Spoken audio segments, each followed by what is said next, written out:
They told her to stay home. They told her a woman couldn't lead an army. And then she led 10,000 men into battle, and won. If you've ever been told you're not the right person for the job, this story is for you.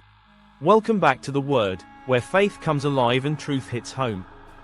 This month, we're diving into the Bible's most overlooked figures, the ones who weren't front and center, but whose impact runs deeper than you ever realized. All month long, we're unpacking the stories of the unlikely, the underestimated, the ones people counted out, and chances are, you're going to see yourself in every single one of them. Welcome to Underdog Month on The Word. And today's story, if you haven't guessed it yet, is about Deborah. But if you think you already know her story, I promise, there's more to it than you've ever been told. Here's a woman living in a time when women weren't expected to lead. She's not a soldier.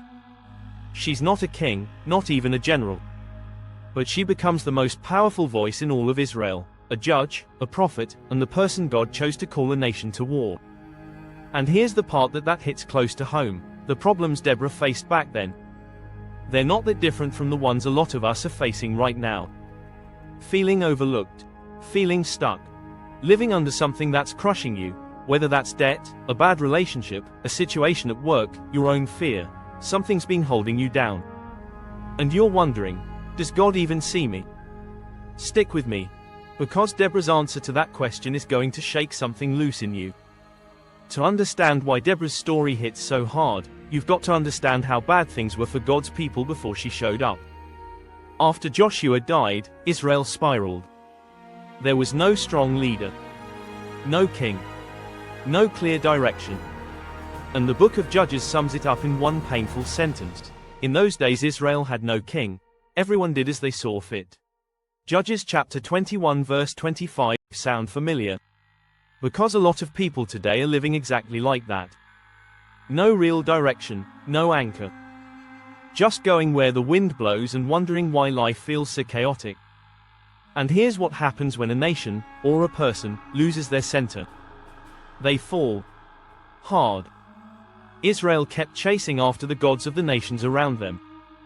They walked away from the God who had delivered them out of slavery, parted the Red Sea, and fed them in the wilderness. And every single time they did that, the consequences were devastating. In his anger against Israel, the Lord gave them into the hands of raiders who plundered them.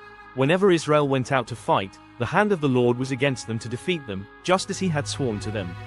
They were in great distress. Judges chapter 2 verse 14-15. This wasn't punishment for punishment's sake. This was a loving God allowing the natural consequences of a broken relationship to play out. Like a parent watching a child make a terrible choice and thinking, I told you. I warned you. And now you have to feel it. But here's the grace in it. Every single time Israel cried out, God answered. Every single time. By the time Deborah enters the picture, Israel had been living under the thumb of King Jabin of Canaan for 20 years. 20 years. That's not a bad week. That's not a hard season. That's 2 full decades of fear, poverty, and suffering. Jabin's military commander, a man named Sisera, had 900 iron chariots. To put that in context, iron chariots in 1100 BC were basically tanks. They were the most advanced military technology of the ancient world. Israel's soldiers were on foot. They didn't stand a chance. And Sisera knew it. Because he had 900 chariots fitted with iron and had cruelly oppressed the Israelites for 20 years, they cried to the Lord for help. Judges chapter 4 verse 3. The roads were empty because people were too afraid to travel. Villages were abandoned. Normal life had completely shut down. There was no joy, no freedom, and no future as far as the eye could see. Have you ever been in a season like that? Where it feels like the enemy has every advantage, more money, more power, more connections, and you've got nothing. Where every time you try to move forward, something pushes you back. That was Israel. And into that hopeless situation walks a woman named Deborah. The Bible introduces her simply. Now Deborah, a prophet, the wife of Lapidoth, was leading Israel at that time. She held court under the palm of Deborah between Ramah and Bethel in the hill country of Ephraim, and the Israelites went up to her to have their disputes settled. Judges chapter 4 verse 4-5. She wasn't hiding in a palace. She wasn't behind walls. She sat under a palm tree, out in the open, and the people came to her. They trusted her completely. In a culture where women were rarely in public leadership, people brought their biggest problems to Deborah. Because when she spoke, God was speaking through her. That's important.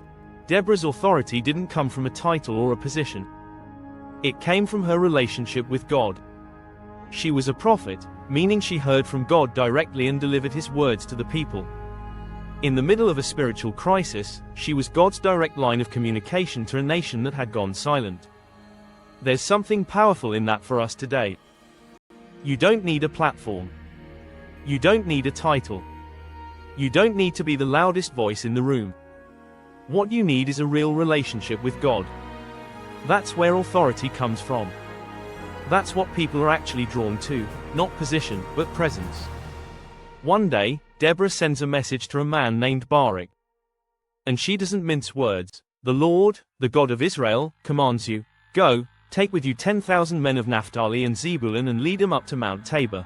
I will lead Sisera, the commander of Jabin's army, with his chariots and his troops to the Kishon River and give him into your hands. Judges chapter 4 verse 6-7. Let that sink in. God's instruction was, go pick a fight with the man who has 900 tanks. And take 10,000 foot soldiers with you. That's not a plan that makes sense on paper. That's a plan that only works if you actually trust God. Now here's where it gets interesting. Barak, the guy God just handpicked to lead this army, hesitates. He says, if you go with me, I will go, but if you don't go with me, I won't go. Judges chapter 4 verse 8. Some people read this as weakness. And honestly, there's a little bit of that in it. But there's also something real here. Barak wasn't just asking for a buddy. He was saying, I need the presence of God in this. I need to know God is with us. And Deborah represented that. Sound like anybody you know? Maybe you've felt called to do something, leave that toxic situation, start that business, have that hard conversation, but you keep saying, I'll go, but only if I know God is with me. That's actually not a bad prayer. That's honest faith. Deborah agrees to go. But she tells Barak straight up, certainly I will go with you, but because of the course you are taking, the honor will not be yours, for the Lord will deliver Sisera into the hands of a woman. Judges chapter 4 verse 9. A woman. She doesn't say herself. She says a woman.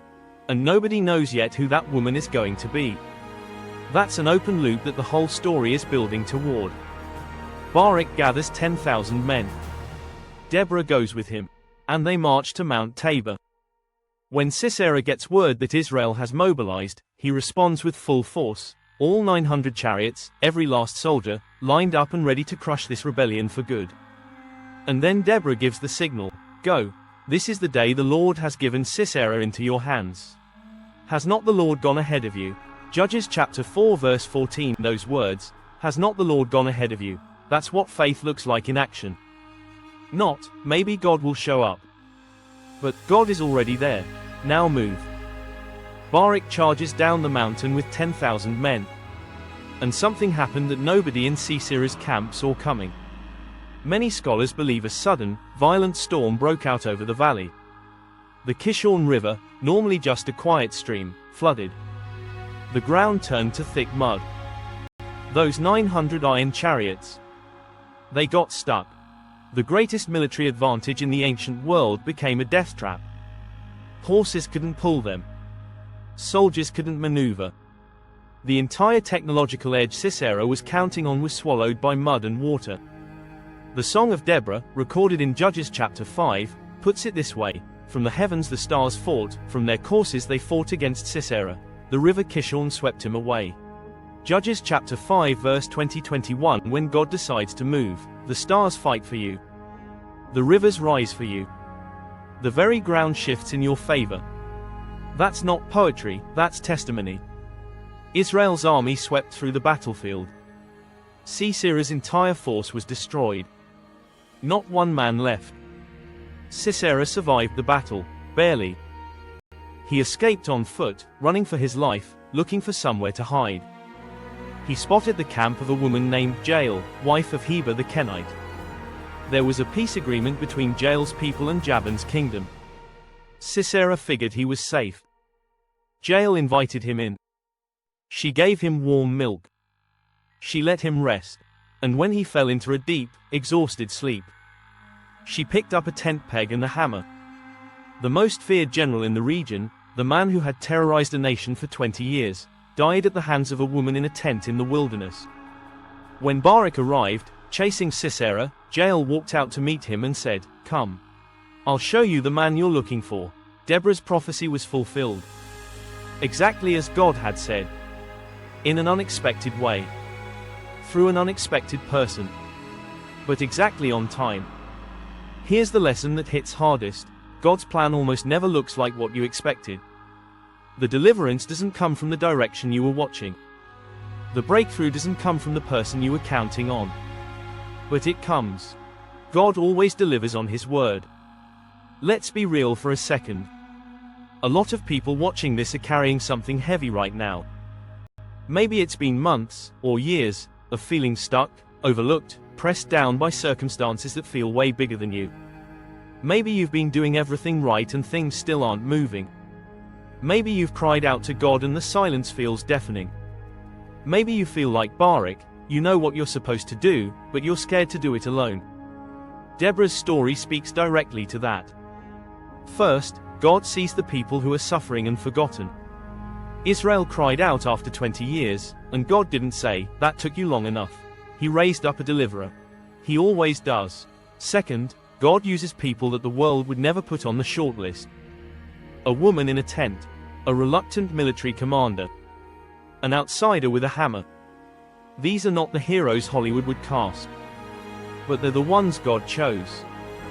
But God chose the foolish things of the world to shame the wise. God chose the weak things of the world to shame the strong. 1 Corinthians chapter 1 verse 27. Third, the thing you're most afraid to face might be the very thing God is about to use for your greatest breakthrough. Those chariots looked unstoppable, until the rain came. Whatever your iron chariots look like, that impossible situation, that intimidating obstacle, that thing you've been avoiding, God's word hasn't changed. Has not the Lord gone ahead of you? After the battle was won, Israel had peace for 40 years. 40 years. Because one woman had the courage to say yes to God when it would have been so much easier to stay quiet and stay safe. Deborah didn't do this because she was the most qualified. She didn't do it because society told her she could. She did it because she knew who she served and she refused to let fear be louder than faith. The Song of Deborah, one of the oldest pieces of poetry in the entire Bible, ends with this: "So may all your enemies perish, Lord. But may all who love you be like the sun when it rises in its strength." Judges chapter 5 verse 31. That's the prayer. That's the legacy. Rise in your strength. Not your strength, God's strength in you. You don't have to have it all figured out. You don't have to be the obvious choice. You don't have to feel ready. Deborah sat under a palm tree. Jael lived in a tent. And between the two of them, they changed the entire course of a nation. What could God do through you if you just said yes? If this story stirred something in you, you are definitely not alone, and the next story we're sharing might be even more powerful. Subscribe and turn on notifications so you don't miss more videos helping you unpack the gospel and grow spiritually. Keep living out the word daily, and I'll see you in the next one. Stay blessed.